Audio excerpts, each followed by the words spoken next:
no watch ho braso say yesin kunwa na yedi Ghana nkomo ya to ne the platform anyumere me fan chiaso nkoma ho ba bia wuti the platform dia firi bia radio station say adwumadi mu kuram na moto apetema de hye watichi ne bencheye konya asomfa so mo nso yeda masipapa na mo nso asabre ya meta dunu nsia bapa na watwe ho beka ye ho e wo social media platforms ahodo ni nyina so no asdai bi enconfirm am mo nyina no ka ho bi na the platform e hyema enu ntia bedwafo kire o madwe wo studio no wo ho kwan se wo nso adwe nkere odi betum bere pam no ya kenkan de asomo na ensema nyumire ya da boma so e beje bere na yedi hu nkomo LGBTQ+ bill ene ensemo a efiafia ho na anti LGBTQ+ bill no Ghana mampini otuna no mutu odi afa ho wo se mrase beje na ye adwuma na nso ba bia wo ye adwuma na kwakoduru ene ye kwan ye da bill nanim no emu wa eni se na ne chine beka se e ba beda ne mara de bi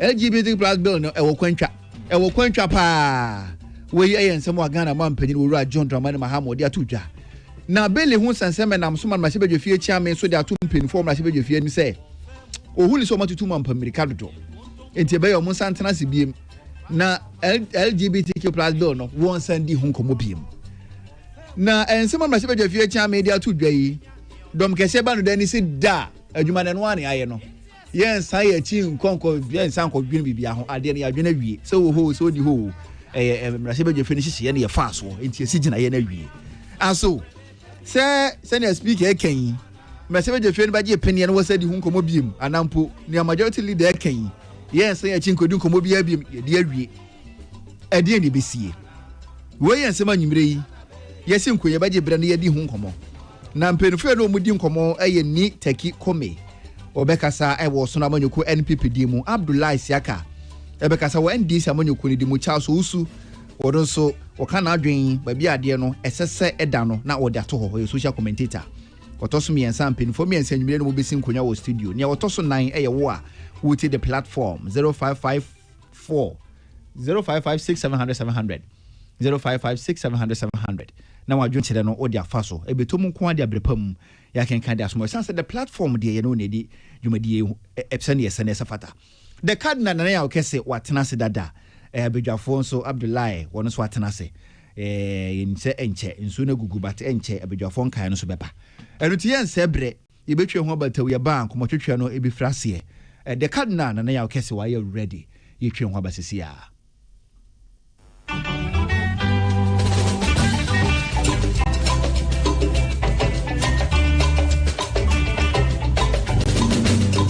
so bring baby Abwagana Nakana beyo eyo efeminwaro so bring baby Abwagana Nakana beyo eyo efeminwaro.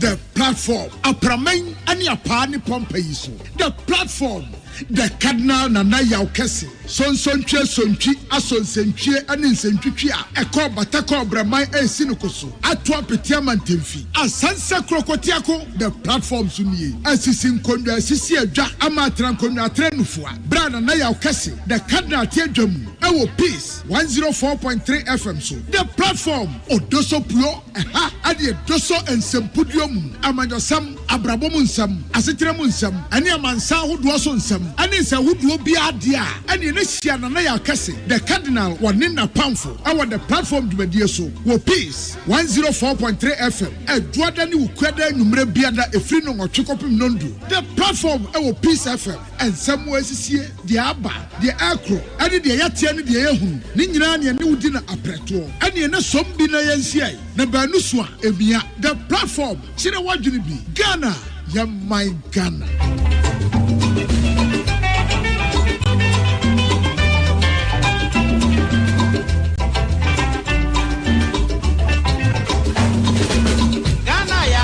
Batana nyamieshra no da wamano niema penyi dala na wamanodo eya sase batana empe ogu eji ahogu eni nekike biasi asubie inti asemena use yesu gane iye anya sape da chinchirima eba bebu yenfo minia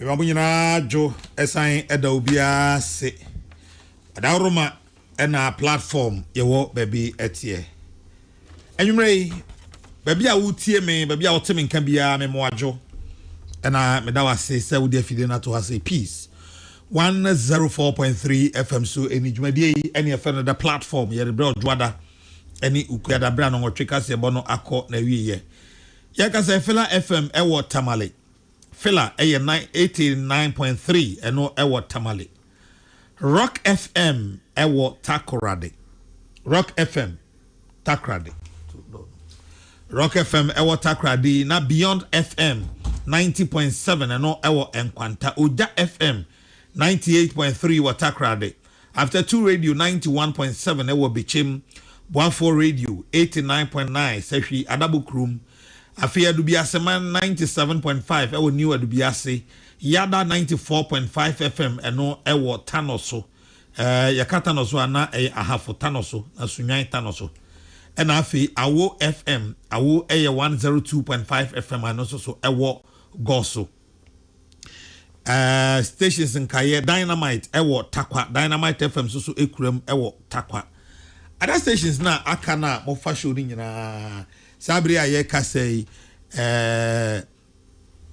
Bosheba FM ewo Nyankomase ahinkru Bosheba FM enso so ewo Nyankomase ahinkru se dem nim no na no Bosheba FM ejato station no ema eho ehye tie say affect se de ye dwuma no esitie na enso yeguso the major problem programs ni nyina ebremo se ne esi etienti monya eho abotre nyame adom ye hyehyɛ enema nkakra eba ye hyehyɛ basa yaminti bibia ebeto di stations na kara mo fa program ya bia yenya momudin no ya compile list ni nyina afoforo enti mpacho mo fa mudin ene ba bia mo wo ene mo frequency no emfa 0555 628935 0555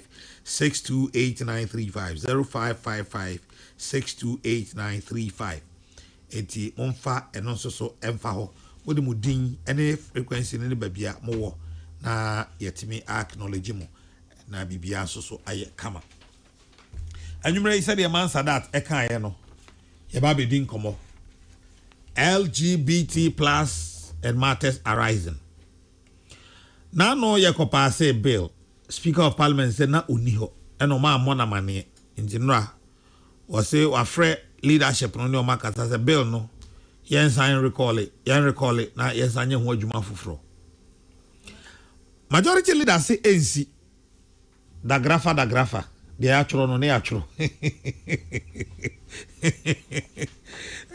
rade I say de atro no na yatro da grafa eno ano no Speaker si o da bi onyese me hye mo ye chew pa na me de ma mo majority leader say da grafa de atro na yatro na se sanete e de a ene na se se yigina hen ade ba ko a ewo ho sa bill ho ne se we nyina ye nte ase se sa bill ba ko no e de koma na nke e de koma President Akufo-Addo no ma me nka ne sa mom bill ba ko na nke e de kwa koma President Akufo-Addo no he say amanyofo na mana e clear say obia ntimi nsan sa bill no na even we no kra no a o ma so ne so ne ma so no kra no eno na ada ne ho gymnastics asisi aye hunu ba bia en fanko. But you see a brass so see a man nipa hu say nipa wo wiase me hu say at least uji bibidi ana ujina ha e wo bibi hu asofo a between 2021 and 2024 bill hu asem na ma no odin e wo sa bill hu anopa wi anwumre se ene mo kasa ni ebi mu kra ba studio ha ebi ba ha o e be tena ba bi Abdullahi tie it me yeah one man show my omo LGBT because my position is that when it comes to LGBTQI plus whatever it is, I can never be neutral. No, I can never be neutral in that matter. sɛ mahu ade a ɛsɛe ɔman ade a ɛsɛe nipa nyame adom despite adwuma yi ama yɛ kwan me atutu kwan kakra ma kwa brochire kakra mahunu ɔmo na ɔmo so ɔmo gye LGBT whatever etumu no mahunu the LGBTQ whatever it is aye ɔmo mahu bi ɔmo hɔ na ɔmo so ɔmo gye tumu no mahu bi and minim de attractive for saa de no ho a ye pese ye minim ade kra den ma yen se ye betimi aka se yempe o yempe na ye bra ne amoni yi a Israel for te abo so kontokwa omutimi domo e ma ye kokoto mu firi om ho e ba bedi ye te ha ya Burkina we mu omako ene Burkina for ka so mo nto ikosua e wodoma na ye ho kire ye wodoma Burkina for ka so mo me nkoto nto si biom na ye ho kire ye yakwa nyame onye ye den biom nyame onye ye den oso tupru no nyame onye ye den biom nyame ma ye gold o ma ye nchene o ma ye epo o ma ye bi o ma ye oil o ma ye bauxite o ma ye diamond o ma ye timber o ma ye cocoa o ma ye vegetation ankasa die ne Nyankopon nye yen ya moye bre yie ene politicians are compromised. Religious leaders have been compromised. Chiefs, traditional rulers have been compromised. Mekai say, President Kufuor time ni eka ewo ya lithium. Obekai, part obekai. Ewo ya lithium. Sabre no no say lithium no be my 13%. Minim academicians say sorry ye two ka frink na ha call mankasim ko ka cha hemfo no say mo hwe na mampene. Mekai pass me ne mankasim man hene kasai 13 say nye fine ko say hin ya keka ho asem nyina me de na metia say 13% no a cheat and I still stand by that a cheat oh aban we sisa ya aban we ba yi afa de yan kote o musi o 13 no kro mo ma 13 bi no mbe ma 5% what on be my 5% to 5%. Because a frame and gesi man wa ha. Nene kasa was no what to be that. And the muntimi crank at 13 one away. Fide see a frame penny for a bankesium, a dear chico by ya. I see oh 5% na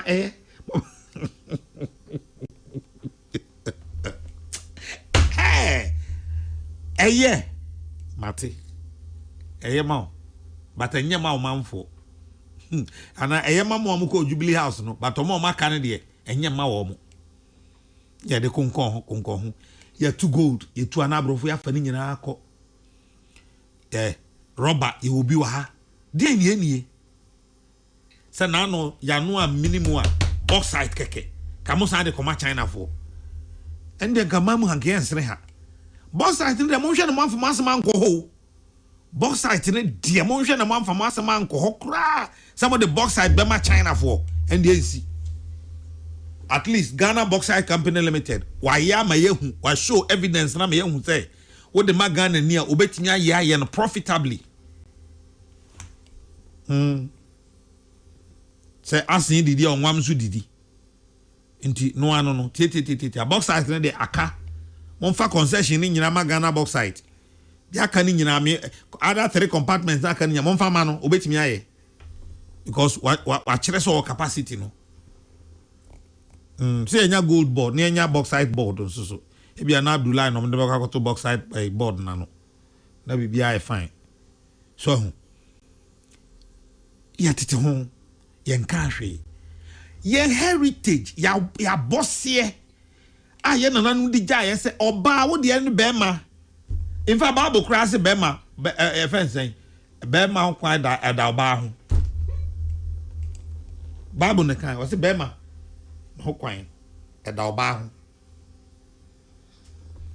na wose afi de yemma kwan ma oba se on de oba na ne kon do nware oba bema se bema no be ware we asofo odwane firi we ho abato nkoma nka ma hia wie mu dwane firi we ho asofo edwane firi we ho yentimi nkasa because ye kasa ye pay masters bubefu ye mo musika biomti muntimi nkasa politicians and there were them what odi an kan be say with them and there were them kwame o kan say whatsapp mami mo kasa mo ye no wai sa mo de nam nwan sa na mampani ko abrocheri ebisa ne say LGBT krache obesan na won san you know aba say papa enya se dia asemo mi bisa o say obesan na won san behwe so why PhD thesis kwa na say o me defend aka mampani jeje ne mamu sa obesan ana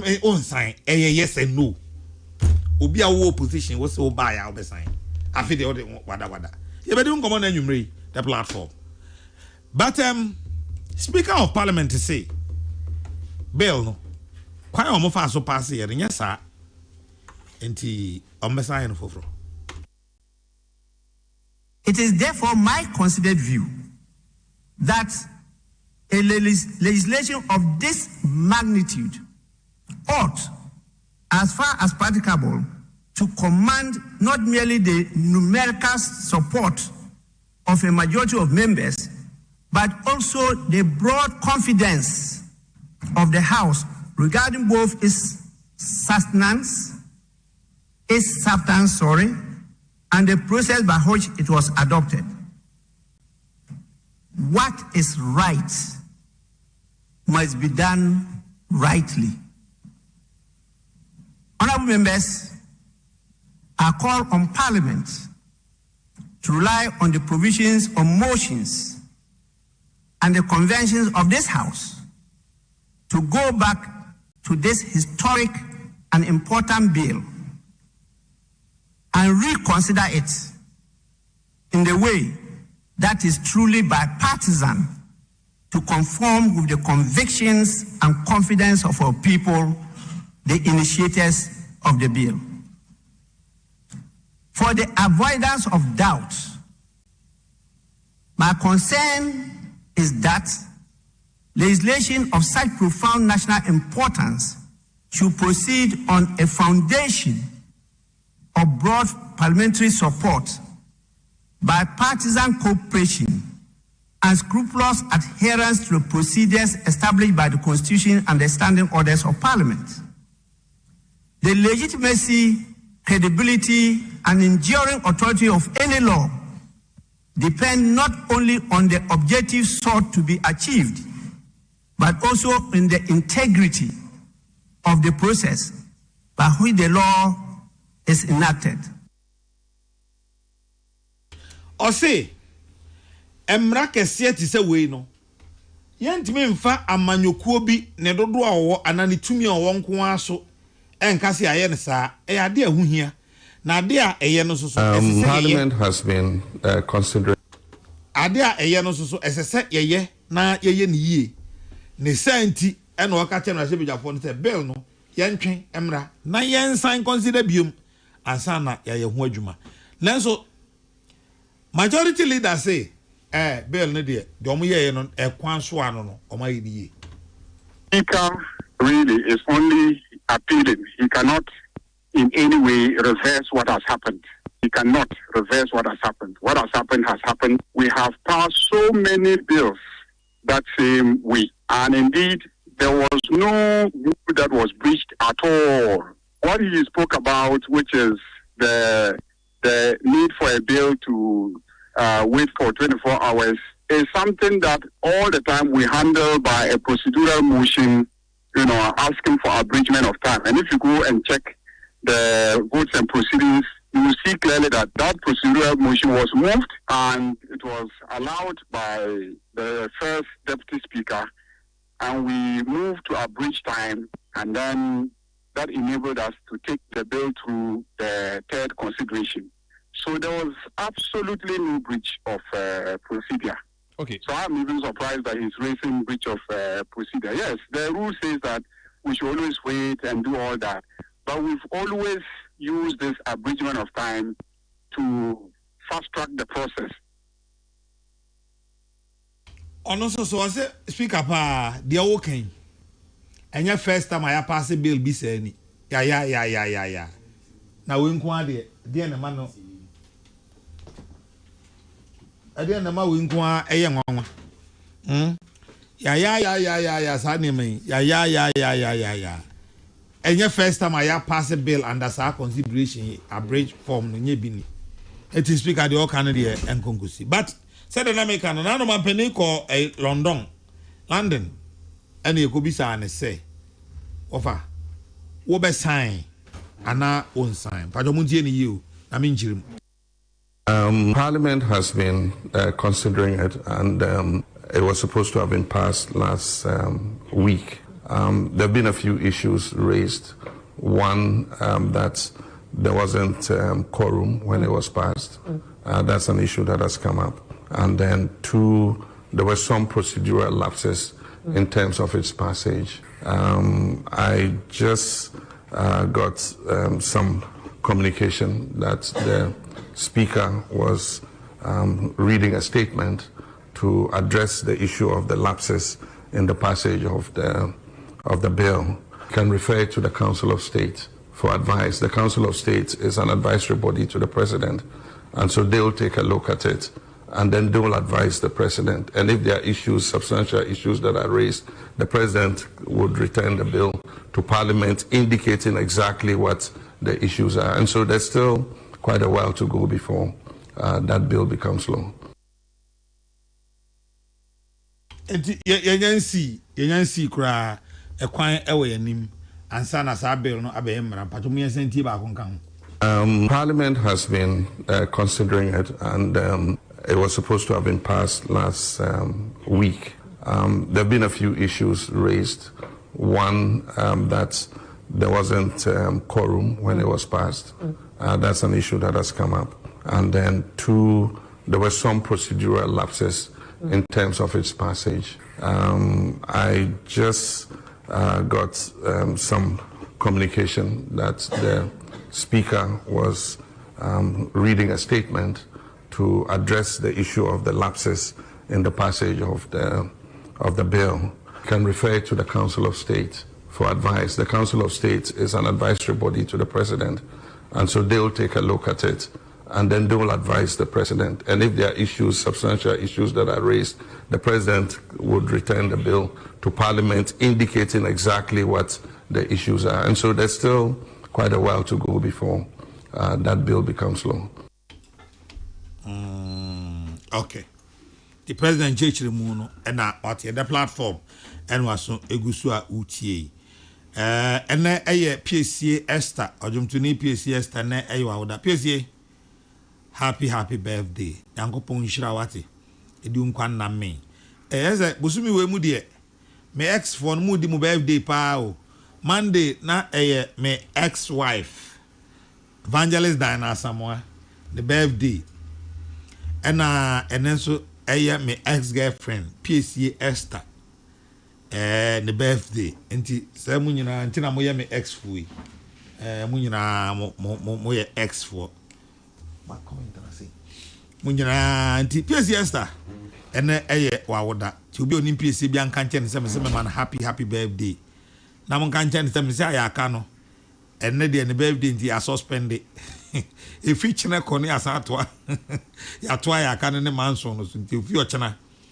Ya betoa ayaka no ene manson no so. Aha nti sanity. PSC happy birthday. May God continue to bless you. Na me offer say Albert Nyako. Our Kingsbury International School what Takrade. Alberta memoajo. Manyane ntie se ufili o fa show ipa ti anwumre utie me. Me so me da wase se ota wo fa echi Alberta Nyako. Mpacho ya chia wo papa. WO1 Nyako.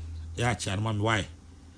O papa ya akoso a chia no mami na ka chen se me se me manajo me te nka che W1 Nyako wo 2BN e wo Takrade oni team na mutie ni nyina no majo ena ye Jennifer Oforiwa Queen enso so birthday Jennifer enye ne Jennifer Queen de na ye china oza I see ene manya ne yi okay Jennifer de na ye ochina Ti Jennifer Oforiwa Queen. Echina eya also so wawoda. Inti advance one to you. Enjoy when it comes tomorrow. Jennifer Oforiwa Queen. Also so echina eya wawoda. Jennifer do eminua ba. One do eminua ba inti. On the assembly anyhow. On this PCS star na se edina samwa. Jennifer do eminua ba prekope. Inti enjoy your birthday, Jennifer, when it comes tomorrow, God willing. Kosia menu adenta Beyonce majuwate. Ensembi ho isa kame combat inti minka ode ninja no hosa answer. Ti Ashanti regiment sent one to no. De mama fancy here ya. Anyway, menu ano miensa ena me ne omo di nkomo mu mienu de platform dwumade so menkai se me ne omo hia Abdullah Siaka was a member of the NDC's communication team. Sana ni taki kome, and so a member of the MPP's communication team. Na ni taki kome de free ahafo. Miami dim ena wababe kan yensa ewa ha. Ena Reverend Charles Usu so ebetrase na yabo enkomo. Abu Black Stars. Oh, yeah. Say nano me catch it. Abu, nano me catch it. Me say mo Black Stars. Oh, but Black Stars need the echo you. Down. Vim. I see. Where preparation? Oh, definition of year no ni o. Where preparation? Peja we no kakra. Where your preparation aye. Sao. Yeah, afin ye hihye team ni ye. Nti gide wum. Team we are modern hwehwe ni mo akoye we. No, unse sisi an ye consider more goals. Ye be more to and ye consider more goals just because if I say ye chini. Now ye catch we are. That's where people will understand that yes. We are ready for the World Cup. But all of him power him go say all of him sa. Vim wo. Oh, Vim wo. Vim no ho pa. Because Osha this time around I dey okay World Cup sa ko yin na ya dey. Boys no. World Cup sa Ghana ko yin na ya dey. Including 2014 and 2022. So na say ni I can only call eh. Yeah, yeah. Trust me. I see. I cannot trust you on this. Say sometimes no and I PMP no man for who say no Black Star. So who call outside the world and now about Black Star you realize that what we have done. Though ye nyendu baby and like I say you drew there but yeah idea. Yeah heroics nyina 2006 2010. Sure. If you are the akani nyina ye funu fogo. I think at that time not your dedicated players or my already say yes. No, and yet dedicated keke. Satan no say Kwesi Nyantechi. He had his own flaws. But Kwesi Nyantechi did not overly interfere in the selection of Black Stars like it is now. Oh. Okay. Abu mianka no krenchire ho. Eden na Babara man. Etimi ka kire ye say. All more Black Stars bio because all Black Stars are ye didn't attempt to all more bio. What is say Wababe can say oh, why reconsider the decision? Maybe why no kukum. Oh dear, oh chance you Ramos into the main country. But good to have you. Good to have you here. Thank you. Me? Majo. Mejoso. I had a child Casabo Jews will be a Cassia Niana Eja. Okay, fetch me. Where the Yania? Better. Where I have diaries. That is a Yamina Dum. I have a fine. Bibiaboko, Yahona actually. Says I wanted to say fit echo a video. Omugusuka crack. Omugusu and Kakra. Kakra. The attorney said, Kukweka Fusika is still an MI. Until you almost say maybe do as a memo was on. Na Eja, what fem, what the word feed the case after Mona, a diamond, a bank is even. Almost want to say, okay, say Muti or Gosu. I will FM4 after or goes into Muti. Yes, sir. Kukweka Fusika and still a Monsang Yan Kai. It's no yesra bang, with dear Sakra. The best of them. Na munke bi mako kwekwa for na baby adu de ye mbobododo. Ahafo titru for. Yesre mo. Go there kokore ni se mo se montum mateso. Ya tiase. Ba ya kakra na akwakodim since November. 1 year na eba no. Enyefe. Nti afofo se emprempre yi mu. Kakra bi e wo mu bia no. Mombo modern so mo sabeka. Me da se nana. But me so me da se. My manager for me you know ati omo kan me twen say Reverend Charles Owusu ebeba be kan ho na ya twetwe nkomo 0556 700 700 0556 700 700 0556 700 700 eho na obetumi de adwenkyere afa abu me no free ase anwumre LGBTQI+ and matters arising. But in the next 15 minutes the person won't voice na metie. Me da say now before say oh me kwa voice na obeti na o bisa asem bi na me pese me ne odi hu nkomo na o say obia ntimi nsaine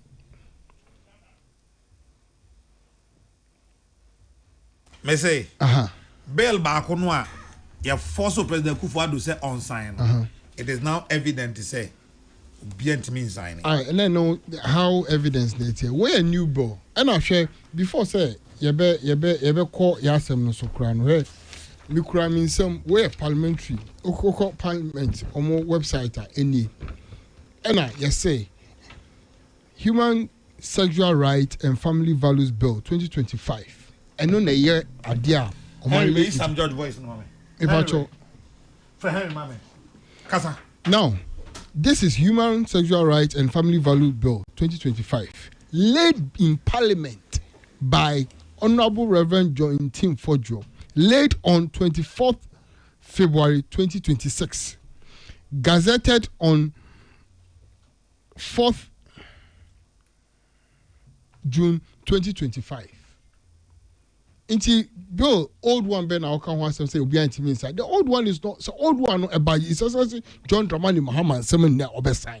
So I want that one to be fact saying and you say obi antimi signing old bill and now obi antimi the bill currently ewo hoyi ekọ is John Dramani Mahama sema obesign. It is a fact. Enko no hoye. Don't forget say that bill no. And you say anko nanado anymore. Nanado ne ma warning. You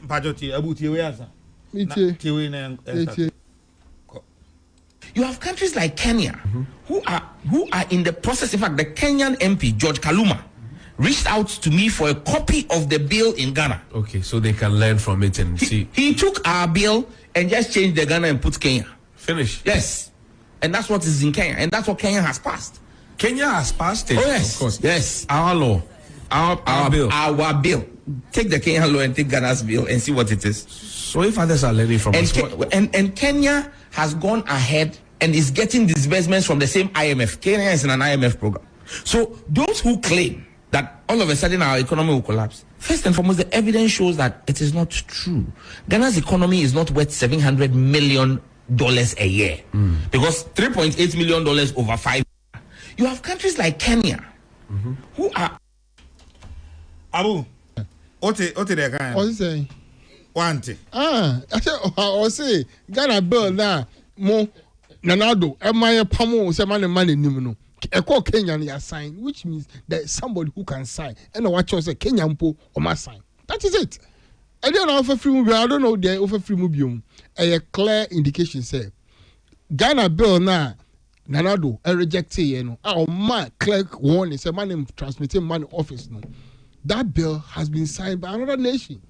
Let it be a fact. Say, and I okay say, and I am for yes, I understand you because we share the way na eba as adwasa ne dia. I understand you perfectly, but this is the time to trust His Excellency John Dramani Mahama and current NDC administration.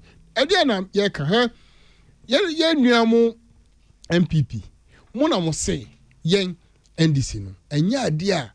Ebe sign LGBTQ bill no enya de ebe sign ene ya sign me pacho na yen sign asande yen sign obi an sign bibia asande bill no yeah like from parliament or one passing from parliament bill na mu de here the current bill there's no other bill in front of anybody yeah a bill bi enya mienu enya miensa e ba ko pe the old bill is no more there a new bill near the accord submit and it has been passed. I feel you have your 15 minutes. Yeah, so no. Have your 15 minutes. Earlier on, you made assertion say, "Any idea, obi bet me aye." Let us be clear from day one. So when we're in the position. My point is that yes, Sa particular bill no a ye nyina ye gina President Akufo-Addo konso se on sign. Yeah. Sa bill no. NDC has run away from that bill. No.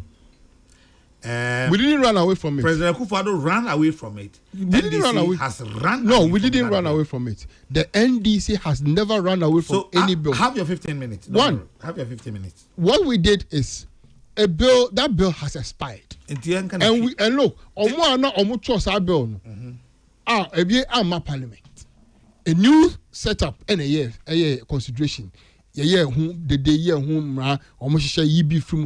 only thing we did was to amend it and make sure say clarity because we are protecting some people, and the clear people that we are protecting out of the new bill are media houses, where we have a freedom for all media houses to report on issues of LGBTQ.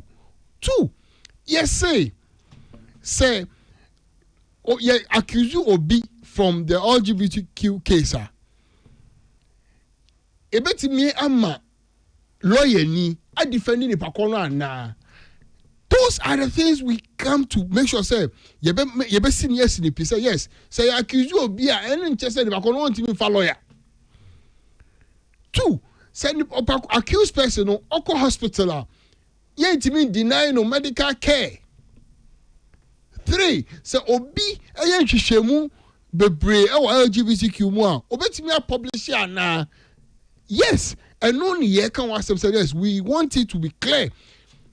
You say yes. Even though we are protecting the Ghana law, we are also making sure say in conform being so. Yamo no freedom of a clear example in media ne many can no, so that nobody will say you are promoting LGBTQ whilst we are even talking about it, because at the act of talking about the LGBTQ and is it an act of promoting? No. We are rather educated. So those are the things that Yamahu Kwan Ewum. And trust me, the bill has been passed by Parliament. And that is final. Say, I'm focus a speaker say, yeah, consider, yes, speaker has also want to say, Nadrin watch and a watch and Nadrin. But as it stands now, it has been passed. Nigerian channel has been passed. There's no way it has to be reintroduced or reclassified or reconsidered of anything. No. And now you can't say MPP for the day. Make I say speaker Nanga or reject first the 2022 budget. Emma the deputy ebe pass here. Emma MPP no move bossy. Say yes, we are there cost form ebe pass the Kotobekuma budgets now 2022 no more. Yes, yeah, we are moving on. We moved on. Look, we in the NDC fear nothing to sign or not to. Look, we will do it. His Excellency John Dramani Mahama will assign his signature to it when they lay it in front of him. And you're clear. His Excellency John Dramani Mahama has stand tall and has told everyone, say yes, he will sign it. Let us understand that, and let the media also start putting the right thing out there, because we will never run away from what is right. The NDC will fulfill the promise that we gave the people of Ghana that the LGBTQ sign. Can bill sign? No, I want to say. Sign and idea way sign. No, we have been able to pass it from the court. From the parliament. For me, the first stage I'm talking about, you sign any you pass a bill no parliament. Exactly. You pass a bill no parliament. It's a bill no from parliament in the first stage. 1-0. You're winning first match 1-0. Aka second match ever transmitted. Or Hona is essentially John Dramani Mahama. You bisa no one not yes. As a president, what say? Ne parliamentarians no aye juba no. Oma pass it from parliament. Na aka emrani bia yeba ese ye fa ho na ye ho adwuma. Emrani saying or say the council of elders no. Or afi no ni omukwa kodi nkomo amamo tunufu. Say niema wo pass the parliamentarian pass here no emrano say ni eye ana enye. Say yeah obesan. Say enya afi obeka say okay mun ko fa wenhye mun fa yi wen free mu. That is a listening president. When a year be mami kebi a year can no, where you know say emrano, it takes everybody to bring his input. Obia be kebi, obia di na adwin trebe shem. But a dear ni yekote ya minority ko apai. Mo say ene enra. Me say na ni komi ka say enya idea ebetimi pass every parliament. Yen hwe ene ya pass. Enti ede bi na yen san fan ko bi oni enko pass dey bi. It has been passed. Ede na wo kan asem, ade omo kan asem a omo kan say wo hwe events bona asem omo kan say omo say at section 9 prohibition of propaganda of promotions of and advocacy for activity prohibited under this act criminalizes free there him make free your friends current one year 2025 there no make and how can free for section clause 9 and section 9 section as title is clause and section 9 this is a section 9. No, I just want to follow you. Yeah, section 9. Okay, go ahead. I say criminalize producing or distributing material for purposes of promoting an act prohibited under this act extends liability to media owners and platform operators unless they prove lack of consent and due diligence. Blogger publishing supportive article, radio discussion, WhatsApp group admin sharing advocacy content. And the punishment is 5 to 10 years imprisonment. Now, okay, there almost I can want some 11, section 11, or say prohibition of funding, sponsorship, or promotion of prohibited act. Criminalizes funding or sponsoring prohibited act. Principal officers or organizations may be deemed liable. Donor funding LGBTQ support program, organization receiving grant for advocacy, and punishment is 3 to 5 years imprisonment. Again, panic in Toronto. And no more mekan say time amunya okwenya amoye de nesa moye nina no. What did you do? And look, and na mekoka say earlier on say if in team for Joe, I don't understand him. Why now say I didn't want to call parliament say any start any. And now I was say mistake we I didn't mistake. No. Look, whether they go up or come down, whether they dance or shout, whether they run or crawl, we will make sure His Excellency John Dramani Mahama assent to this particular bill or best sign. First match, we have won 1-0 by making sure that Parliament has passed the bill. Now, let us transmit it to the President and see other laws are governing you. But the person Ghana for enya ahwehemu wo emu enya gide e wa ban we mu ne say we be say ekosoro ba form say nsuo to ye say agrada na 2 year then we will make sure this bill will be signed by Excellency John Dramani Mahama, and that is our focus and that is the promise we have given Ghanaians. Omo hi oye okosoro ba form enya dia niema ebeye omo fe because omo ntimi anye jealousy wantimi anye ade na amanipa wantimi anye ade na magana for na ya nya ekuo bi a omo gi Ghana for emra edi ekuo bi a omo pese omo som Ghana ekuo bi a omo pese omo make sure say Ghana ye fa ye ye fence ye culture en fa niagro, and we protect it and protect it very well. Na ya ye niema we a instead so obema ya mo aka say I'm perfect at least yetimi ya ade na ade ne ye tete and quorum and nina would have some nina and kobebia we have passed it and we are a free parliament so mo ye say speaker anywhere a office and enye nipa bi ne beka say mimi ni ho dia and ade na ye no floor uni ho ho. The law is the law, and it will continue to be the law. Office. And don't see that because I said, Tamana, ye pass it, levy. Tamana 2022 budget, ye pass it budget. Now, ye saying, Speaker, reject ye, a deputy speaker, accept it. This is the same way it has gone through. So, you free that chapter, no, or one person is still a course chapter, no, young Kohobium. That chapter we have won that particular one. The next one now, and he say, yebe Jojo. Now, baby, he says, John Dramani Mahama Kai say, in Payfono, and only Omukako, Council of Elders, no Omako Dim Komono, and no, I say, yeah, train, Omubi San Commodity, we are not Yadibatu Nima, now Kai Pen, no sign. And finally, Ghana Fonia GDA say, he says, John Dramani Mahama will surely sign, and I said, a signature to it.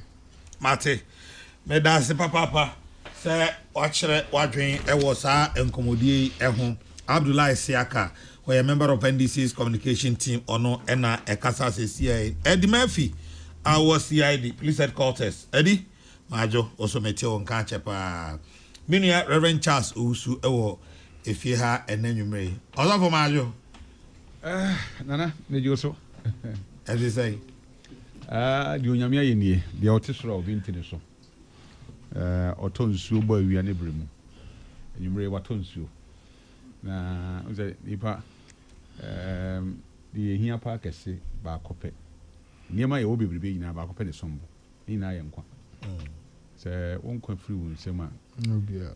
wo yo mempani kra wo yo bia wonkwa free wo nsema wo yapade dodo nyina na ebe ye wo bidia ntina ye nsamanse a ye mfa yedi nka ho so ye na epe japade so sa de epe nyina ye bedan agya enti enkwa so se de woni mama kanda no ye mfa sika nton tunti mfa sika mo ho ban ye mfa tumi so mo nkwa ho ban. And I've told politicians that most of the times when you walk around with security guards on Krotua, after the gun they will use it to protect you. Why do you know? But one kwa media. A free one say a two intiminyo. Probably after two more. The boss are or can a crate in a funny currency or say, which would you to drew?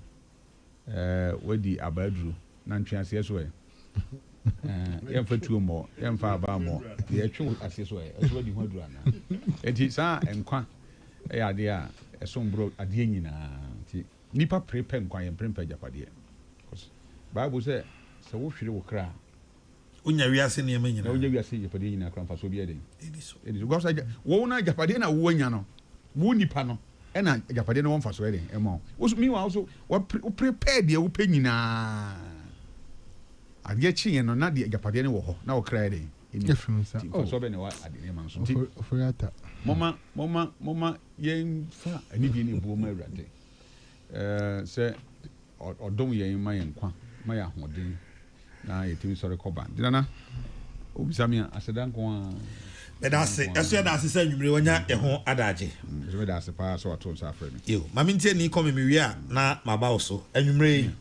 LGBTQI whatever it is and yeah can was ni also for 15 minutes na cause of so na me da wase na mefa akwanya wesu na mechia onabo ya also brempon e was TV South na me boss onabo Ivan Sapa wo hwe live CCA me call wasem ne so no me nwa penye sakra wakasa na ose MPP for we are against the passing of this bill. Let it be established on this platform. Sakra, before be free, I say. Sunyadiwe.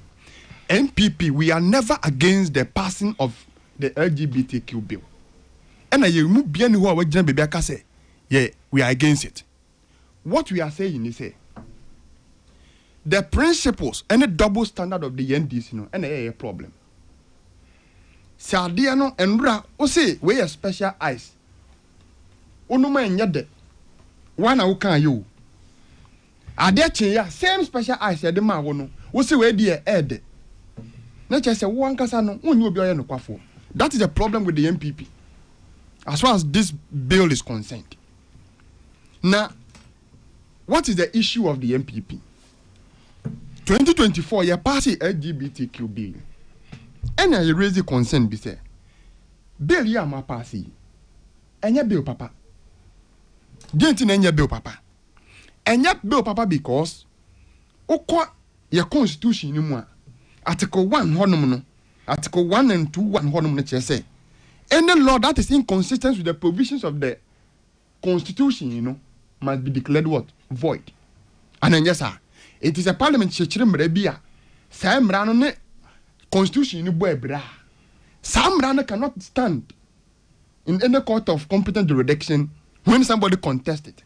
It is a yamra was here share some rana ya no ebe famra kwan so pepe sabi we no be crowd ko jina court mrana bit me there survive. That was the position of the MPP and we raised series of concerns ebi ni say confidentiality principles say na uti we na we a doctor na a patient aba wanim no aba be run no test no say test results say by chese ni pay LGBTQ ya mra tie oye bi Sam Rana NDC for the share for the con mo force ni say on sign it say wo doctor na wo say wo koyi police for asutire na say nipa no ye che no meanwhile no mra wo krom e che say wo ye doctor there is some law a bind which I say untimi info obi medical report enkotuja tieni ye untimi info obi medical report enkotuja. It is sad na mudi be say mu na wasa mu me hwe na ka ho asem eno ne ye baako two so we are journalists now who discuss issues of LGBTQ samra na sakra mo pass ye ne che say who this journalist no ye nti untum ana se mfa wungina samra nanim na mra no ne wundi any raise concern say meme journalist meme researcher my research be a say LGBTQ ABCD na ekoso bo ho a enti na mra e wo se mra na medi enti mra na mo pass ye na nyambra papa wo se nyina na eden ya class ne build the consensus na so kwan ya de sa mra na befa so na e de periperi ye ne ye enkoso aba o manyimu and this force down ti ase ye ena sakrati tina hai on se wa vindicate ye ubusa na question say enti na de akufo ado e refuse say obesign no One sign no mode fofraba or say they were trying to protect some class of people. And I will say and for ben and also confidentiality. Yes, you mentioned it here. Please, Saka. Maybe what prepare? Please. What prepare question? Saka, but to be fair to say, no, I didn't say that. Exactly. Or say.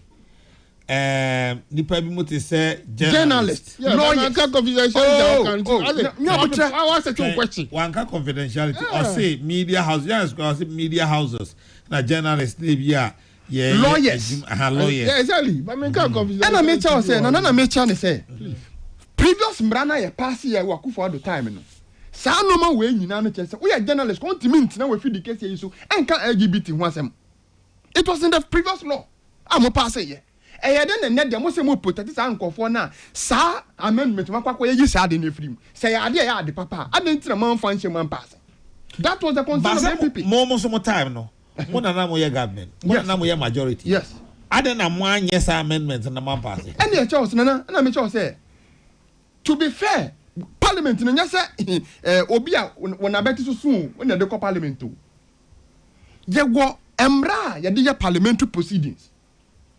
And I tell say, Poya mo fa se pass mbra na nkasa no. Mo me interest nye nhwe ko e be fa so e be den. Ye be ye de wo se ye e fa ho. Na de asundwie be ba. Se de be ye wie mbra no obi kwa de mbra no kokota. That law can stand in any court of competent jurisdiction. O man ti ase ena mo awunua Richard the last guy de kokota. Mo MPP. Oh please, remember. The last guy de court. Ena ku fa do say. Mbra ya mo pass no obi dia court. Enti mo nya botre na court no nya de embu asem no se ye bu asem no wi am de ba mesan ne that was the position of President Kufuor. And okay say free court ba mesan ne and dem ante da but say mrana ade obi the court say obi the court e ba sign there wanka but say e court but to be fair to the fact court the court but man ante da say President Kufuor ka say if you court ba mesan and I make sure say to him fair. So that's your inference. Yes. Okay. Who can say we are inference, but to put it categorically, say okay, say if you court to ban then they want cast. Oh, and I make sure say to infer say, I don't know court. A court no, say court no di asem ni wia. Whatever the outcome may be, no, I being the president, no, I will do the needful. That was the position of President Kufuor. But President Kufuor and letter and more be a warning say, Mamu Fabio in the office. And a work saka wa woman penny, yan man penny on the Mahama. About the Jatumu say, The bill never got to the presidency because of a letter written. Oh, Jai. Bill no, yan fan call man penya kache say on sign da. O man penya Mahama and I vindicated President Kufuor ewo. It will be because President Kufuor refuse yes or be sign the bill na. Enya no kre. Me some your president. Na say ade we o say de be to me table so na me sign. Na ade na me da me table so me ye den sign. So you cannot force President Kufuor for anything. There you can na monti asia mo free say na MPP for nipa bonefo mo de ye campaign wo kromwa aden na mobile no man fa sambra na nko ampase na mo ko 32 good amendment say ade say ade papa aden na mo de man kwanko pass ya mo ya amendment of 32 adenti obo audio bi ye Sam George o say mra na ye tro man President Kufuor no say o mo tro ye mo pass ye aye say President Kufuor pass no sambra na Kenya for be fa ye o man yi de dempo enfirima kwa pass e ye tro. If we download the Kenyan law, I'm pass here on LGBTQ compared to what President Kufuor time I'm pass here now, a bra. And then I'm also man first I'm not pass I'm amendment. And so the issue of the MPP is say more NDC for no more principled people. The double standard of the NDC is too much, and that is what we are questioning. That is what we are questioning. And President Kufuor, I don't know then what does he stand to gain of LGBTQ issue? MPP, what do we stand to gain? Nothing. And I mean, Yasaka, we be. Minim say we be. Me am ti we me nya bi. Obi a wodam obi anya bi. Who one pass to me pass here. Me ma pass. Who pass here go see say. Ah, e na me push akojo mama hoyi. Wo dey na me. Enti me ka wa. Enti no. Say na me say kan ma asem no. The issue ni say NDC for no. Say dem mo kan no position no. We expect them to say, you do same and make sure say the right thing is done. What I say, mobile man yanisa. Mashwe nsuo ne so, asone so, eyi no ma bi ni fia na ya ka say won nsuo ne muti ya nnom no. Ah mo say chenchine wo say ya nnom a mo de ye campaign no. Ene mobile say nsu kro na no, mo de mo se masone so. E di nuru agum amani ai fita say mo nnom. Na mo nnom wie ya, mo se Ghana for mbom abaso. That is the kind of people we are dealing with in government. I didn't know what they force a man who say on Munguno. What the other side, the man said, Genum Nawuno, what's it there be a more fin to know what's on this so? What's on this woe? What's on this so? That is the kind of people we are dealing with as people in government. And the president is part of them. Oko UK me say this afternoon I was watching a video bia ye busa na LGBT hu tese ode nsam no wada President Muhammad nsam no ode wada what has here etina na ubusa ye MPP for there we are never against the this bill on my passing and we will never do that, but our problem has to do with the double standard of the NDC and the things they said in opposition and what they are doing now. No just say omo nya nkofo bi Ghana betimi de yebre ahye omo no nsem omo nka no kore from day one and this bar bemu every single thing they said in opposition, you know, they've done the otherwise of it. And a buying nya ban bi amede hesabu bisa me make so omo nka no kore. They're not honest people. Somewhere honest with yourself as people in government and the people of this country, and can they all kind of position by pepe na why no what to free mu ni am say this for there mo kan mo ye meti me abobo no mo be say 100 so and this buy ye o mo kan say in opposition they will do it o mo buy ye they couldn't do it, they are doing otherwise. Over 100 promises didn't crack ni say NDC for nyonkofobia e wose Ghana for ya trust om ye nyom didie because asam no muka adatia no maka bi asana o sana ya tre no kwa no sa chia ne pa. That's the kind of people we are dealing with. It is a sakabek can say MPP for ya de yempe LGBT and I say ni no mudo mapa no pass it no Ghana for more mun se mo I am trust them. Because my child say, as you feel no more demand MPP for some money, I see and no. Na sanso nso ne numa e de oye ne bebe kromu ase no. Mo ba ya de sanso ne ma mo no. Mo se mo de mo numa o. Na mo ko so ne so de aduragum. Ama mo ya de ani atia mama no. I don't know. Munim say, "Enya na modi ma MPP for some of them." Why were you forcing a very bad law under the throat of President Kufuor? Will buy this arm random man would also why in Sakremu over 32 amendment. 32. And someone I can no opposition. I must say, Enya no kramon pineno. And the sound some nana wade my Sakremu. Mate, I mean, Reverend Charles Ususo.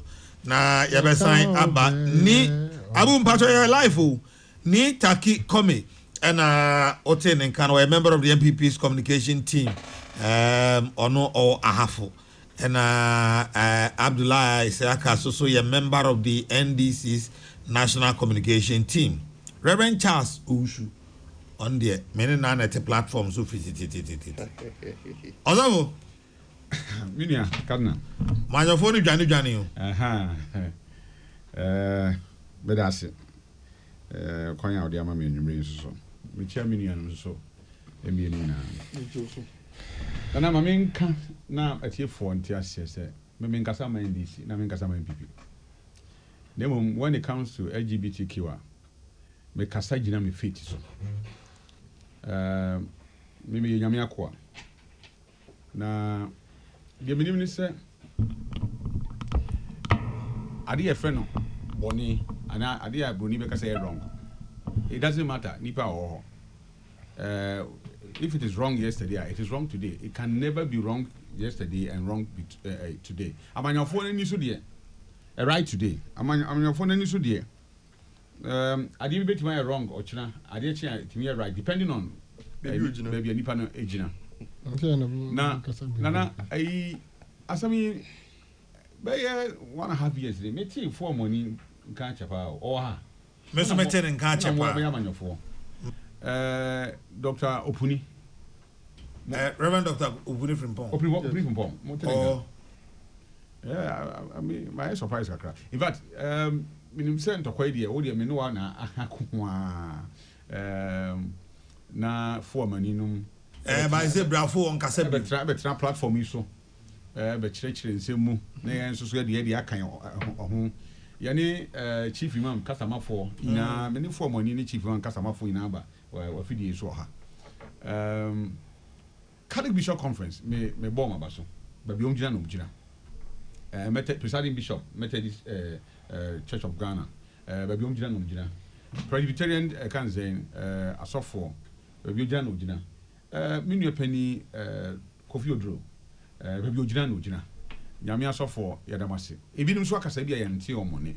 Percent do na enkasa. Said na etie dada na ye ka master dada no. Because you see, what was wrong under Kufuor can never be right under President Mahama. Never. And what was right under President Kufuor no can also not be wrong under President Mahama. And I him. It's sad. Sad as a believer, as a Christian. The entire makers are say 70% of the population Ghana are Christopher. And to the Yenu Muslim for crab a kind of one. You call almost about 90% of the entire population. Nemo woody Yenu so any sabi asuma hold what is said as sorry Muslim some crying in here. Now Omjin and Anum Sum be kind hodian. That is almost about 98% of the population. And now Yaja Tumuse.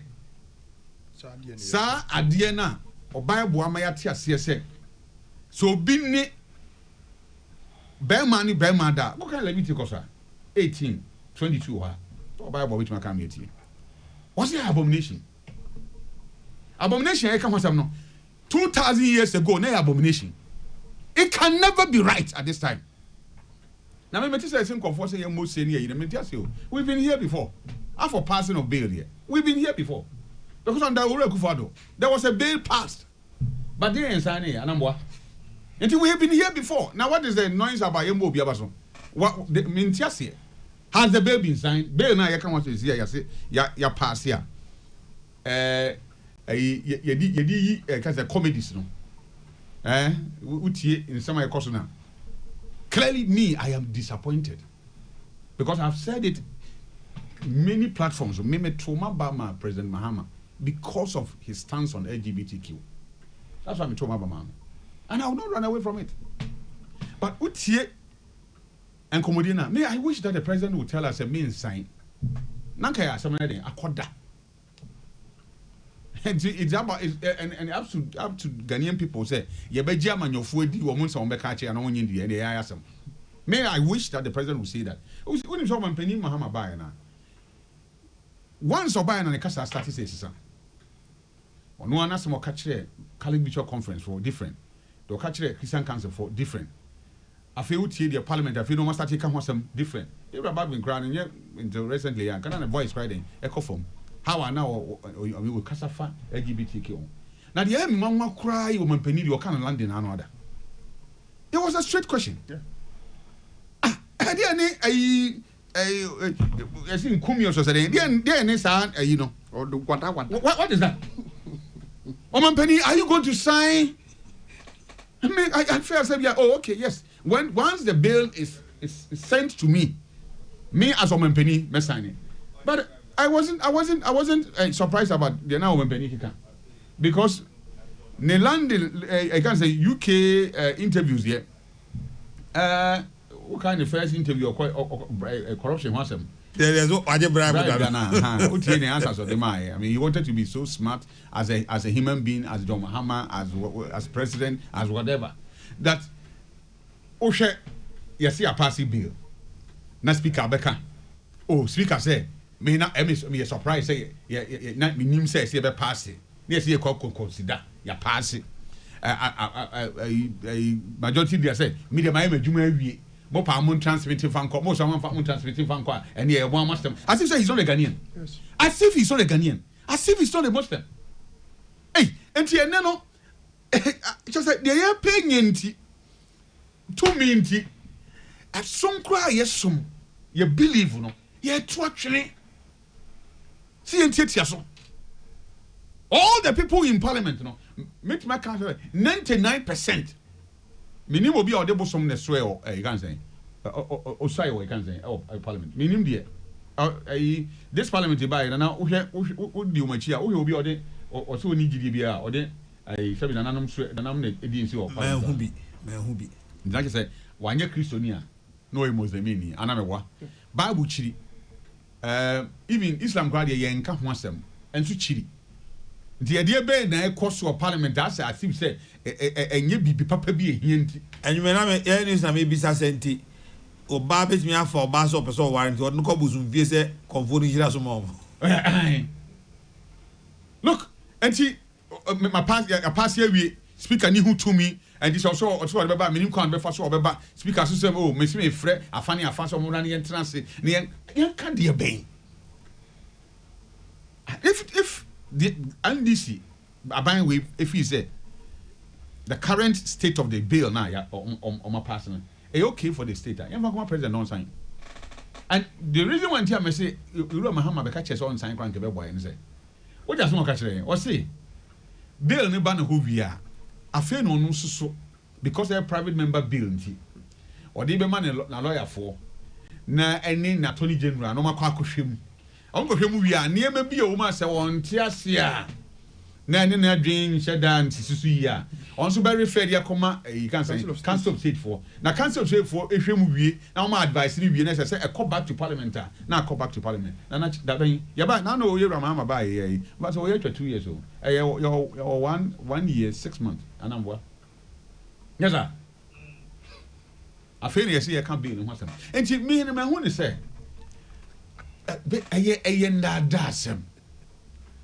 ebe ya ma ye Mahama so be kan kire say ya no we bia de me hu ne de mete mu nti bi tumi no mo ma asoro ha mu nim de kan bia mo ye mo kan ye mo de keke bia de sa kwasha ase de o ha be brain unfortunately Nigeria will be anambwa Nigeria will be Libya Kenya will be Uganda will be Senegal will be I think the Gambia cry many African countries maybe it will be come and I wonder if even the president and according to some George Kenya quite don't be fire yeah president cry earlier statement he said sabi o hwe o man mu a ya kwan ye nwie ye yesiku adan ye nwie ye esu anipa benom ye nwie ye flooding wansam ye nkan nwie ye aspiti ho asɛm yɛn kan wie yɛ enti no sɛ yɛ kan nie ma ehia yɛn dia and then sɛ yɛn kasa bi a wiase wie na ɛbɛn no because you see until say wiase bɛkɔ na wie no da bia there will be a shortage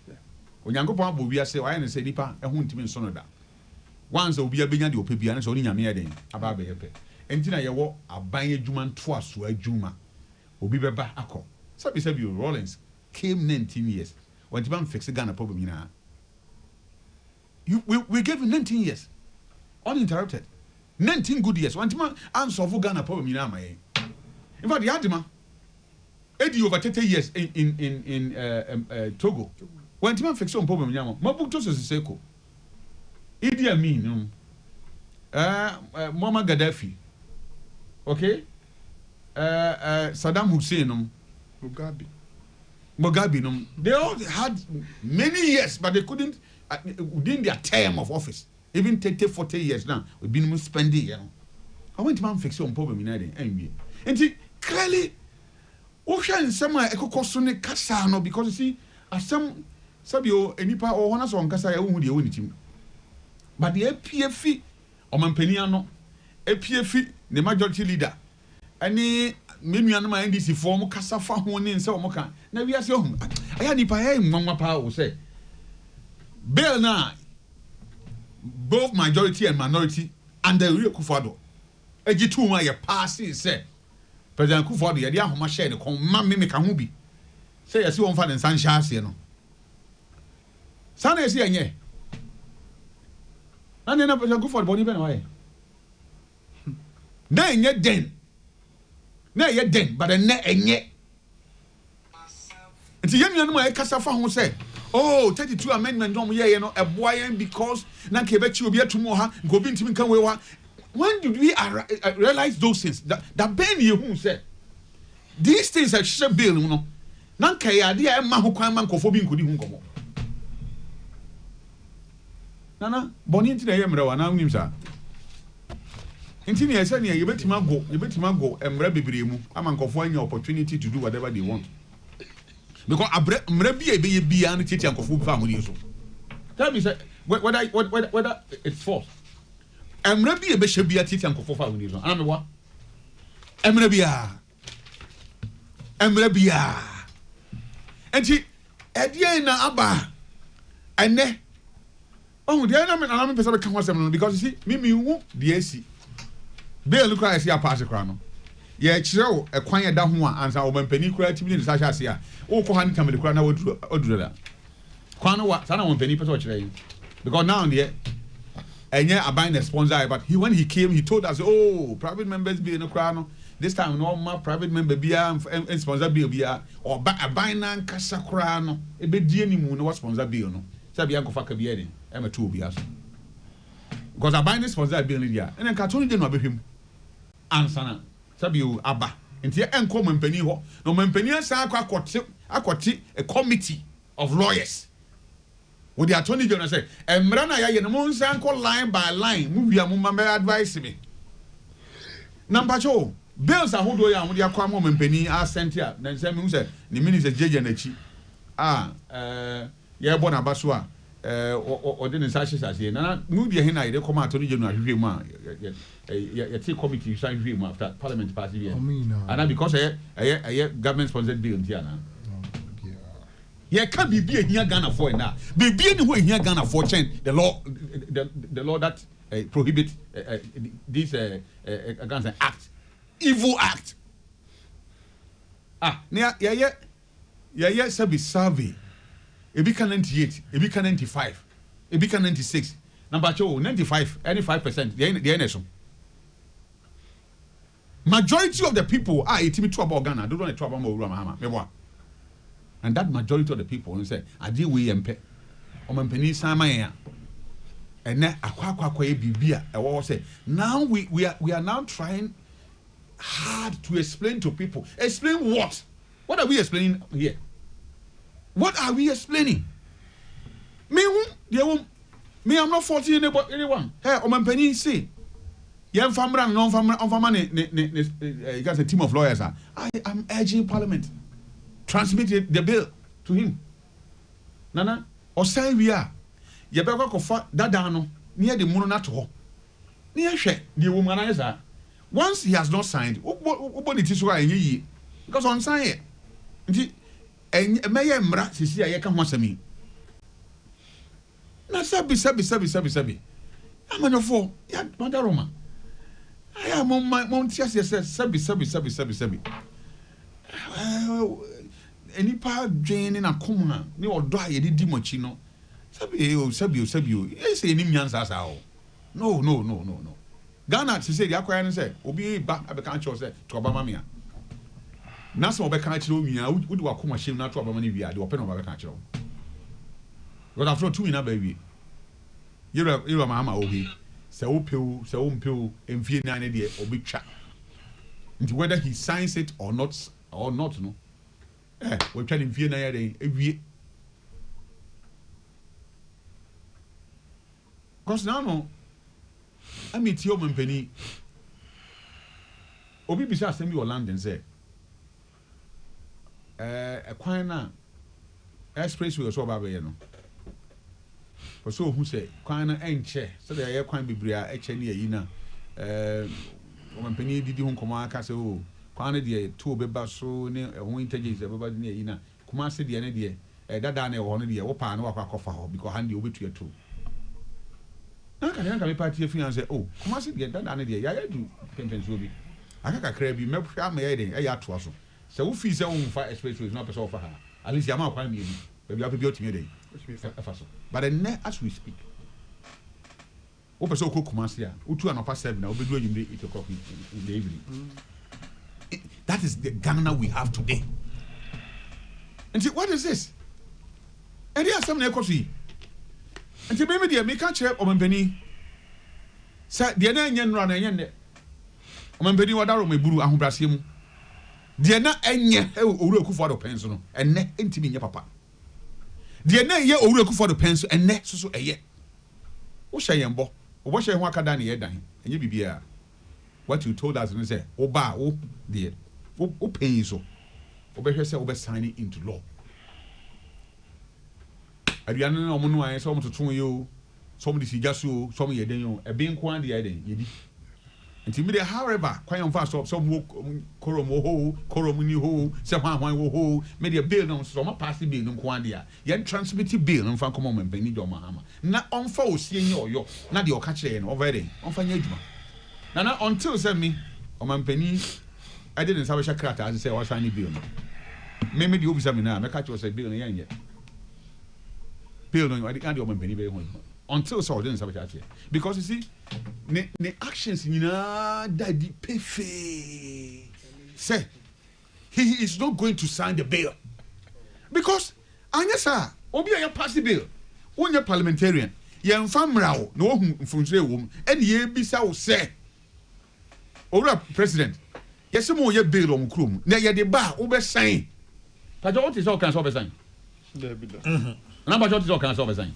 nti gidie be na wo mhwe so ba wo say menua Abdullahi so wo ye de ba wo be sign na Abdullahi na e ka so Abdullahi so ye de ba wo be sign o man penina nkasa kwenti man nkasa wo be sign Abdullahi mom na so ba wo be sign ono ankasa mu ya bisa no ye say ye bisa na chi o face to face the over sign and kasa wo ba ye de bill ye bill na wo be sign bill na of no interview are quite why confused nti on so bisa the 2 times obisa na mpremienu because nansa na odima no also onimi your system and your man na asansa no na why confused then the lady asked again repeat question said me see bill no over sign now assign the gas a trick and assign the atomobi enti your international community ya wa asema ye beka na person bi so man pani mahama abasobodi e be na wo wiase a change the Ghana for the action ni wonyam between Ghana for abaye two man any abasobodi a European Union for the be man whether America and Asia whichever whoever the be man say ya man sa ya man sa akonwa we a kasa abasobodi ni tibi ma nti ye bi na nanu nye se ya nanu mo ye no a university you come na award ya almost start training me be say university award no nana eyo award ben the change the Ghana for the amount award ben it over 35 million people na ye nyina yakɔ gyina line mu ato ɔba sɛ wo na ye de egidie nyina ahyɛ wo mu brabe de anim kan no de bɛn paa na kyɛn saa and you know because of now I wonder me hwɛ ayi Senegalfoɔ economies sɛ de asi ayɛ abrantie ni bere a o sign ni bill na then what is this enti Mr. Mika mo fa ni agrosa amanyofo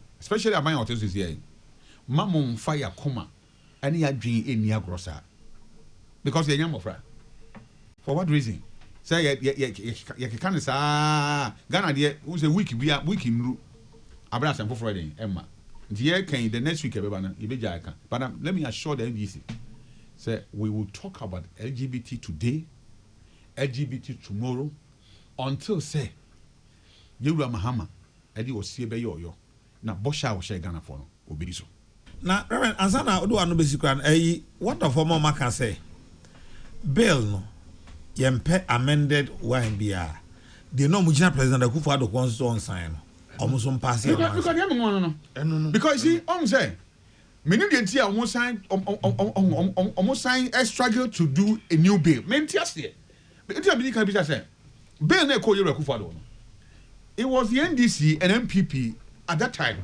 I know more about Shebe Jim, Nekabum. Nipan do not come for NDC. If I net a 7-1. And team for John Kwan or MPP side. And a Nipa 7 if you NDC. I'm better one. Me better for this so a company mom say, Yan Twaba riding, if I'm mom. Even Nana, Obi and Kamen say and Twaba man that I'm George. But because of LGBTQ, the Musi say and Twaba for man. All co-premise and I will be challenging the support no affiliation. The reason why I come on you be a campaign and say me will be all moon penny biano. Sadi pan me so because o muadie o moon penny for. That be will be obey my word. Say Fred Akufo-Addo say President Akufo-Addo say he's a spoiled child. Yeah. I mean, what do you mean? Because of what politics in tea? Maybe to make the Yewura Mahama attempt for what reason? Because me kwanya betra affiliation and but LGBTQ you know. Me campaigning my Yewura Brantier Sam George. Me campaigning man because me who say GDA na ye Christo GDA no. Ewonimu eni books inwe pay because obi a osuro awurade bia no e boom penny for. Bible say emfa ni die ma de den este no. But because of sa GDA na onya ye fa sa chiwade na onya me penny ti no. Obi a osuro awurade bia no very difficult so we di penny atem. Say ka so obi a fa Christo na onim awurade a. Eye no me kura ma. So we did your chain wedding at him. Because Bible say in Freddy Dima, the Senate. That's not San George or 2 minutes and oil or Yakola. Pampany for Shannon, India. And you know San George into a your on mine no 2 minutes a day, I'm an inti. As I said, you bunu. But or not young man that he can be the last born of President Akufo-Addo said, I mean on TV. Says that he behaves like a spoiled child. Yes. What do you mean? But this is the authority of Ghana has said. Yeah, but I supported him because me feel say me GDA chere me say any can see so much sa nyama boni we dey ekoso. Nti o spearhead ya o di nanim nkofo kra call ne constituency na ye campaign dia na ye so campaign support no e wo afidie so. Nti sa bill na nipa 7 from the NDC champion here. About 1 person from the MPP a support to ya ye pass here at the time. E deal ben pa na si within 2 years. Nadia. Amendment 30. The government of the day, I can't share and say. Sa bill na I no. Say you pass here. Say the tie na ankasa de enye. Then we've not been fair to President Akufo-Addo. Yes. Me and my TSA. My can't be in a message now on your platform. I am so sorry, Mr. President. Yes. I am very, very, very sorry. Because in Serbia, me jina bill so e kan ya enya temidie. But I may put too pressure on him. But I told him I will vote against his party because of that my stance on LGBTQ. And I did it. Because maybe when it comes to my faith, forget it. You can have your presidency and I'll have my faith.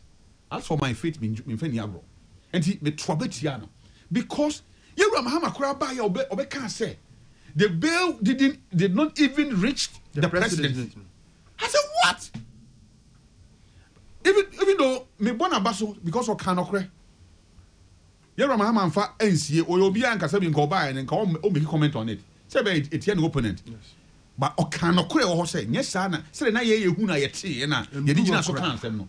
Na nyɛ saa na yɛte. Nti ɔka no kore nti ɔmampani Mahama odi no kore kan nyame so no kore ɛwɔ hɔ. Na mmom mehwɛ ahoɔden a yɛnua Sam George ne others or the NDC a yɛn no ɔmo ka bɔ mu ɛde pressure to ɔmampani so from radio to radio morning and evening and all the time.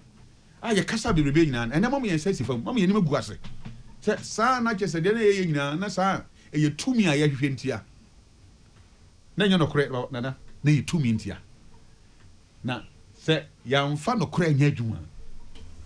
I have said it, you can lie your way to power but you cannot deceive God to rule.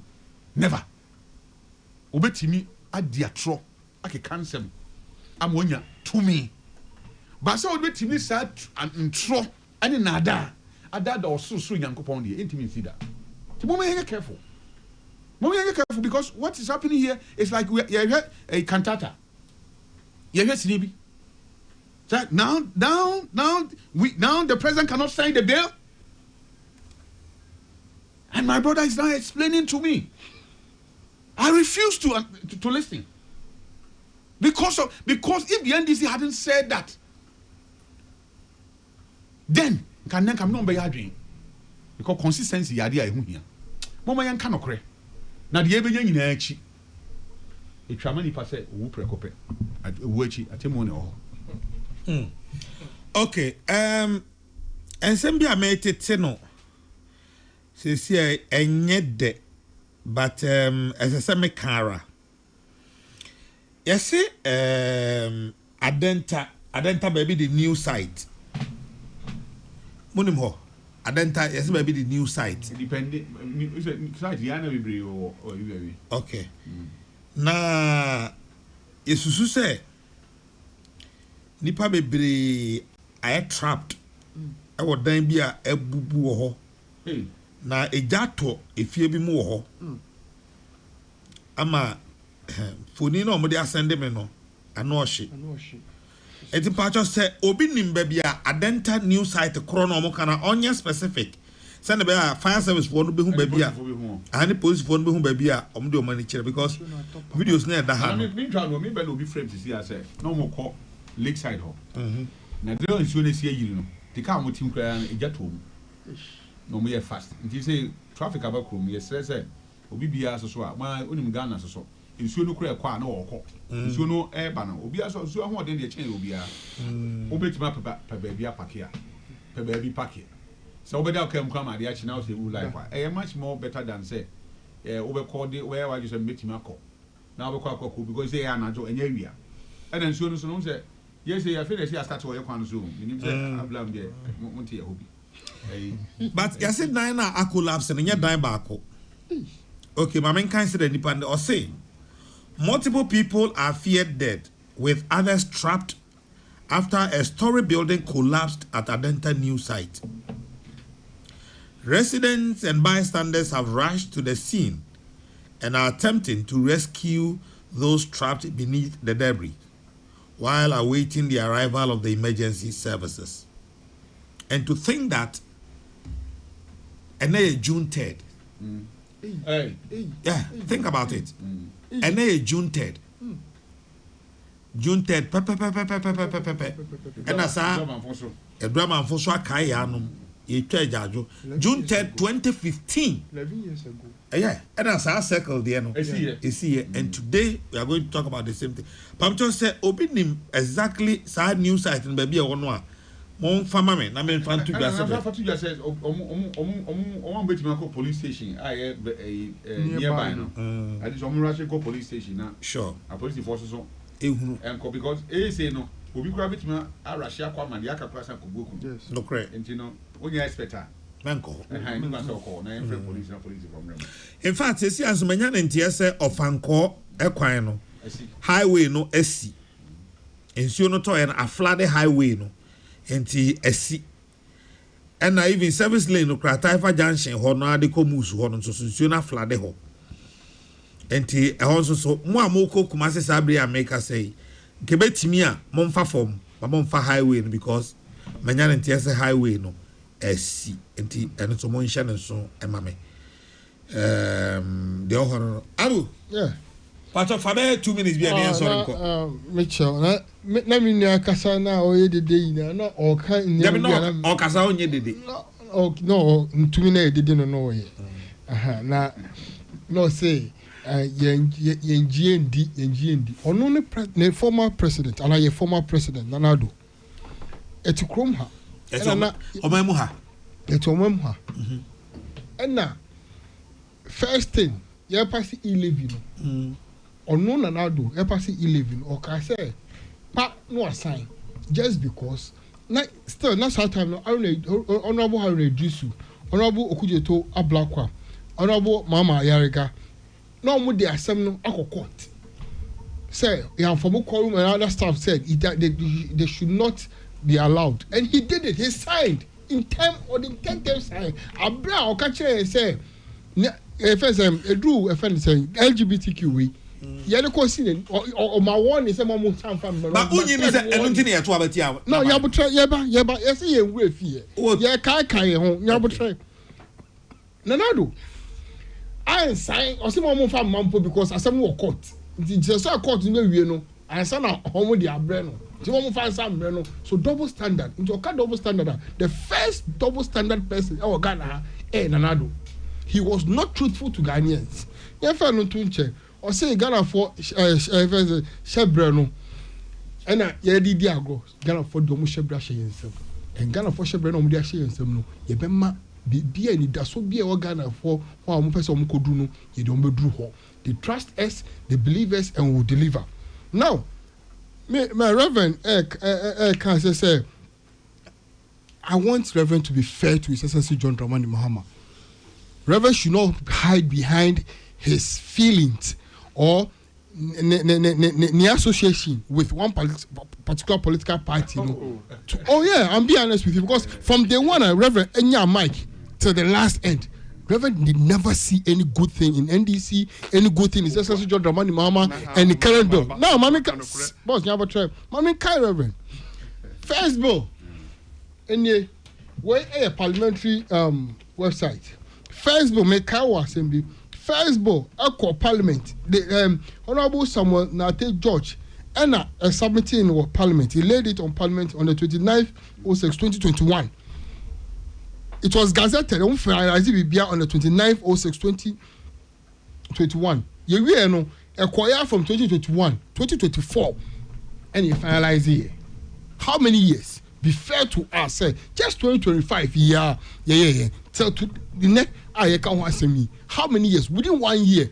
I didn't just say, yeah, you pass every single day we have every single right. And no child say, yet to honor. Say, what unim adye. Now the abesi and say, what be beer near Yabama who say, Yenimadia. Yabama who say, yes, ya bang. And only yet child, ya bang, Yenimadia. And you be out the Baba to Yenimia, never sign Yenimadia. And do them, son of the man for those Onimadia and Kanonim Ghana Mra. And come and ban time and passing through the right thing. Now, Reverend the cast and say, His Excellency John Dramani Mahama, who named the stand. Let me tell you, this is GTV Ghana, 18th November 2025. A person's gender is determined at birth. And then also, the family is the foundation of our nation. And that is our position. May show His Excellency John Dramani Mahama position. From day one to today, it has always been that His Excellency John Dramani Mahama, when it is laid in front of him, he will put his signature to it, he will sign it, and yet doubt. So, my man, I say, Ghana. And now, maybe 1 minute, just last one.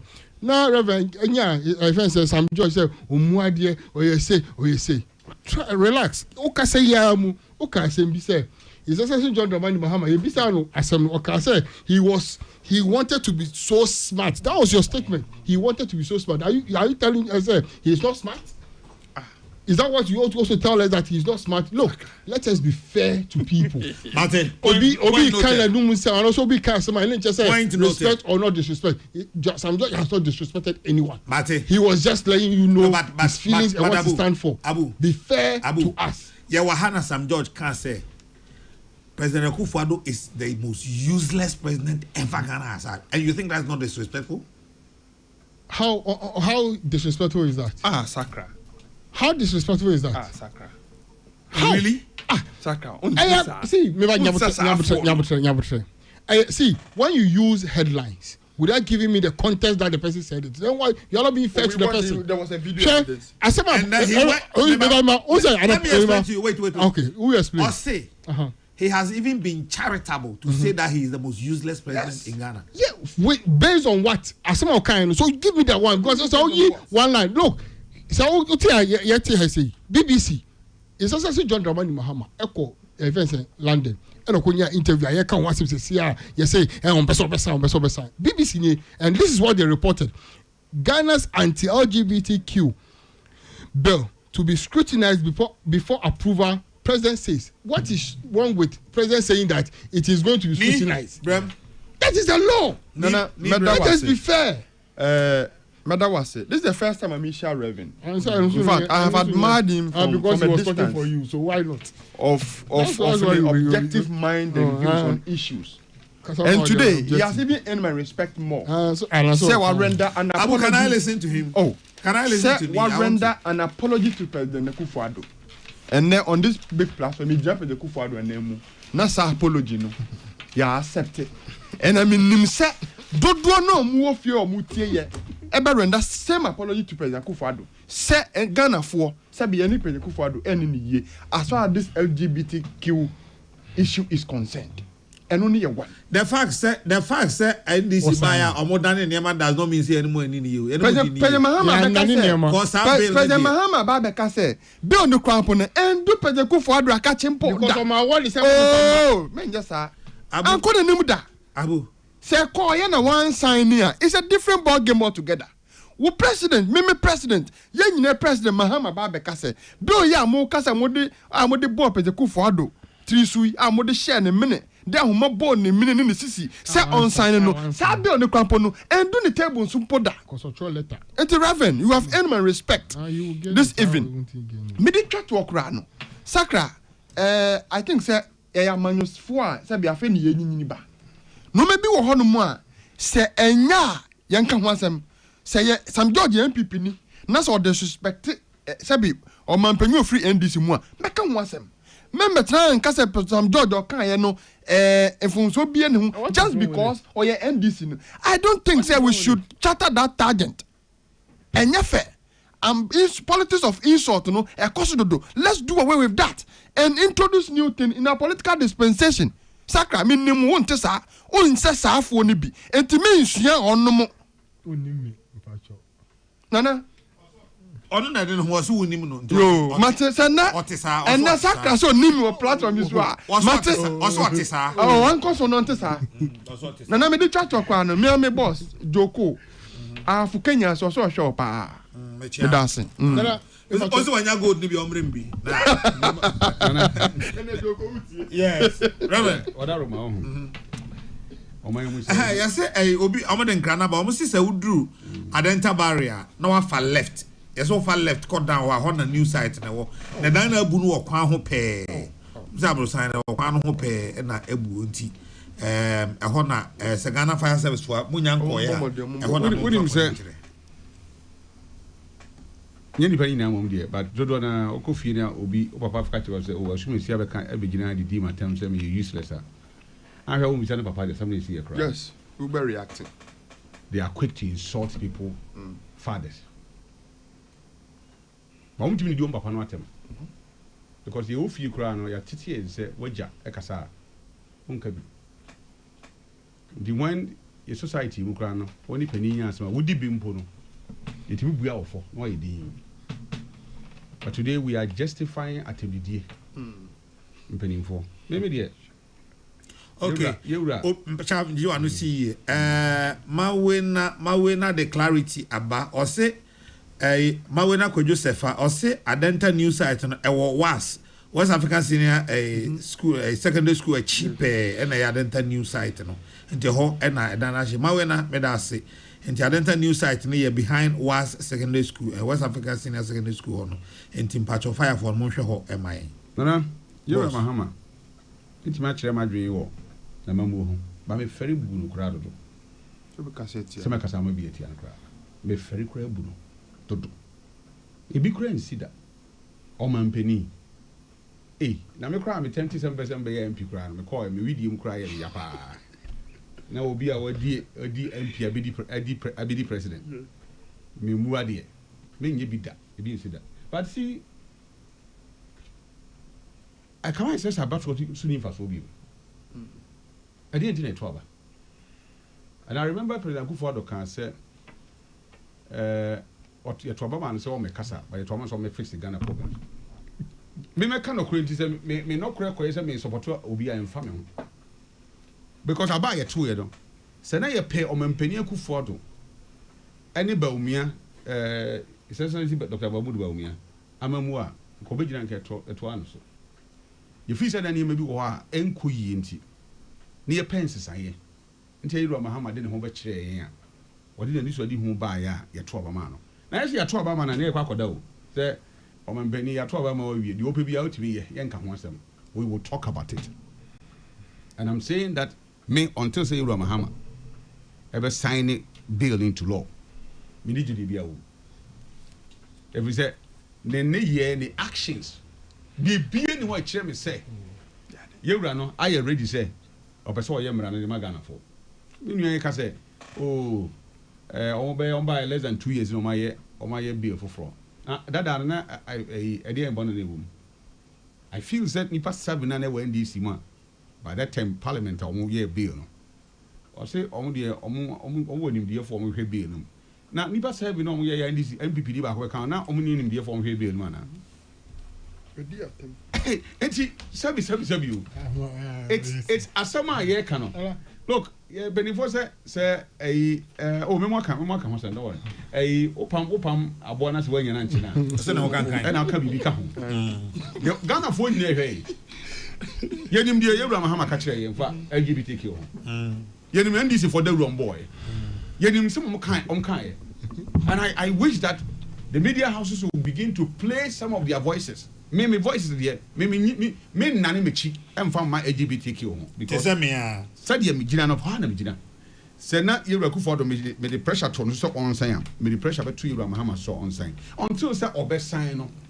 And na me dia asobodi e beba say Yewra Mahama o kai. Wo di o see there ayo. I don't even mind. With every state obe sign bia no. O sign bia afa di wo mu ni betima kan say. Now that you on sign no. It is not a law. Into you can't want some grammar, dear Chekrana, a good year. But let me say, the interview, no, many of them, or can't brofo. Now, brofo kind, until I can't brofo and say, oh, yes, smart to honor, just let me didn't have David. Sir, he could have said, oh, main sign, and I'm a sign.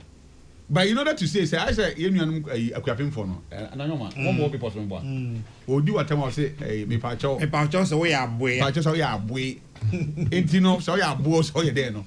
And even an infant forces so quite on fast so would do a temprana. No more to massage at him did you know who the wait no but we actually don't say what do a temper. On penny open edge come on 9 should I say as I some way the ending and Santamua. In a smart way, no. So we can't say and say, oh, mean sign no. When you so can't Ghana for bubu. And inside here. And your main cancer street, media main cancer mean sign. Nemo bill by me, Chegana for quantity and then you want me from building from one side. Master sign. And you want one penny bizarre and side bizarre. David, you bizarre quite a bill before so yes, over sign and I won't sign. The question was that Uber sign and I won't sign. Can you? I hope Brasiano, Yewra Mahama could have said, I will sign it or I will not sign it. In case you can so sign and come by and come and look as you never saw. Because maybe cast them for beer after so I can sign here. I have not been fair to the president. But yeah, Cassa says here, and I know say, you know, here, dear. Because of mine, you will never be home. actually and no so sabe kan kire say oh bill ne de quorum ho asem bi koso parliament which onye parliamentarian is a president and no nan chen kra wie no say ba obeti na badwakuo amoma san ahwem omhwem wie obesan de council of state hwem wie no say bibi e was san de parliament biem nti nyame ya adoma after 4 years time no e bia na abedu o mampani aso I mean that is what me madwin dey but I pray that with all the GDI yewo yenya wonimu ani odo a e de bom paye ta na chi a be san de me kokromoti kan no o mampani o ma yen sensitive. Honorable Boy says, from Domipila 2 to Hacho, it has taken me more than 3 hours. Wow. Yo, now I have to read him or say, Nikomi, my regards to you. Best regards to your panel. Naiji Fufi or Ahafu. Read him. Solomon Kusite tell me that. Hey, Abu, what's it? Yeah, me pass extra. Yeah, 47th anniversary commemoration of the June 4 uprising, and our team strengthening state institutions, lessons from June 4 1979 uprising. Now, Banda Ahinkru, which is Banda constituency or Bono region. Until here in paying for Bibri alcohol. Commemorate June 4 uprising. Until China, a friend is Banda Ahinkru. And na me pese yen hye so na yen nyina yen twitwa enko Banda Ahinkru na enko support this 47th anniversary commemoration of the June 4 uprising. Martin says yes, police barracks so as yes jebia to ho and I just Makola any Makola so yes jebia ato ehonum no police barracks and Makola, Esija Ato, and Umria, Yanuso. Now, I wouldn't say, I'm not for me, Banda MP, I'm Ibrahim. I also a fence, a fence or hearing former a fence and a quack support. Nana China, so ye, nay, na a channel more or more, nay, or Agogo, as Antia Chimago.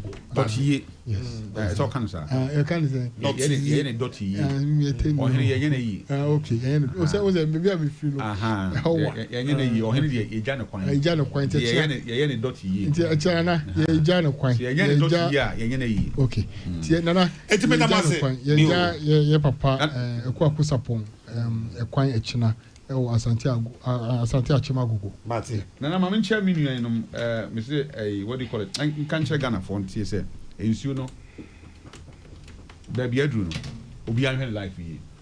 But never do high, the crochet upon some. But I want to sharp bang. I bang being over catches in sure to say, Ida, for Kaiden, for Cocoon. And he said, Yama, yes, we are near and now. Now, you're more young consueting. Madam, I say, I'm doing that. So, Madam, I say, Papa, and then many are no me and Abdullah Siaka, and ni Taki Kome, and Afi, Reverend Charles, who so me and son of no dinko. Patricia Safafisha Prince Bafwa Samuel Henry Persimmon commands that Dominic Nyanuvo and Napepra, Omina Shisha Midi Hochame. Every Nana Orchestra, the Cardinal, with the Radiasum Jobia, Macra.